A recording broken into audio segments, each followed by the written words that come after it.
Mr. Trejo, first of all, thank you so much for such an incredible, raw, honest documentary. This thing was absolutely incredible, and seriously, it's an honor to talk to you for it, sir. God bless you. Thank you. I want to start out by asking, I know you, over the past few decades, you have given a lot of people a lot of different advice about overcoming obstacles. But I was wondering if you could imagine sitting in front of a 16 or 17-year-old Danny Trejo, what would you tell him? You're on the wrong road, kid.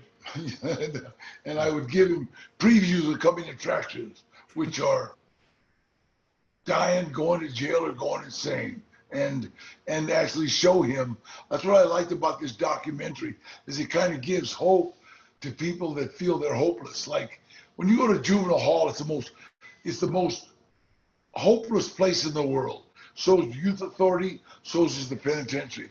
So I think what this documentary did was just give hope, that, hey, Dennis Hopper once told me, Danny, if you can make it, anybody can make it. And I said, that seems to be the consensus. And I think it's true. I was on my way to the gas chamber in 1968.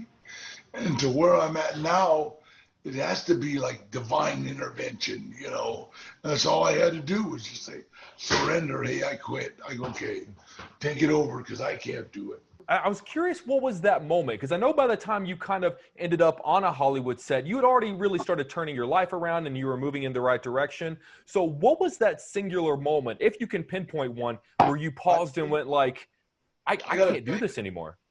In 1968, me, Ray Pacheco, Henry Quijada were involved in a prison riot.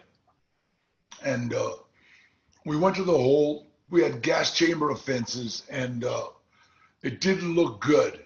And I remember just saying to God, if you let me die with dignity, I will say your name every day, and I will do whatever I can for my fellow man. I thought it was only going to be a couple of years and they were going to kill me, but it wasn't. He gave me the rest of my life to hold up to my end of the bargain. And I have. Every day, I'll do something to help somebody.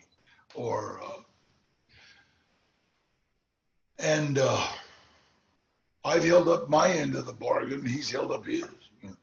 I talked to him a couple of days ago, and I asked him, how am I doing, God? He said, Trejo, you're almost out of hell. Keep it up. So, I'm still working. You're moving in the right direction, and that's good to hear. I know that when you first started in the business, obviously one of the reasons that the documentary is called Inmate Number One is because that's sort of the roles that you kept getting over and over again.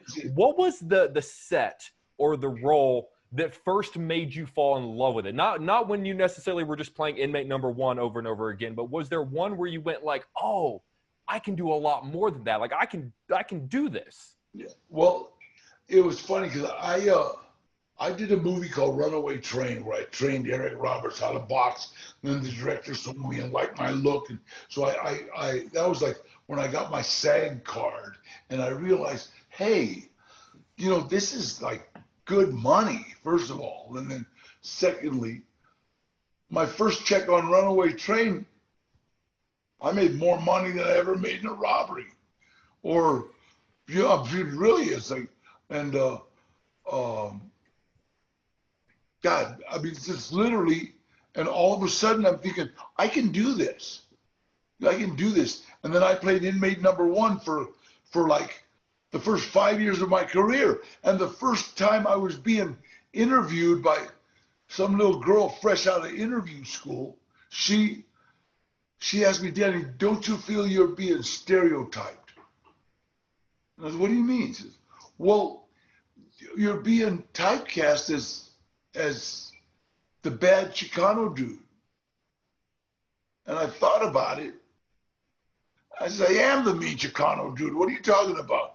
It's like when you look at me, you're just like, you're not looking at, a car salesman. You're looking at a mean-looking guy. And so I went with what I was given.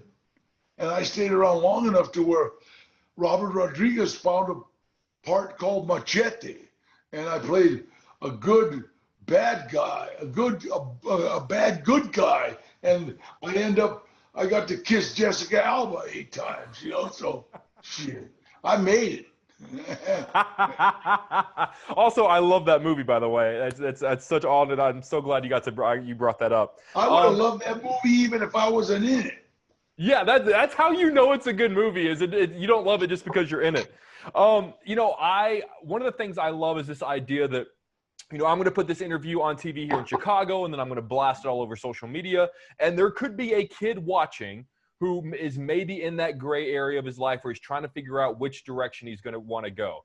And I'm not the person to tell people, here's what you need to be doing. I feel like you are the sort of person that can, if there's a kid watching this interview and thinking, a lot of this sounds familiar, this sort of rings a bell, what advice would you have for that kid to maybe end up where you're at right now?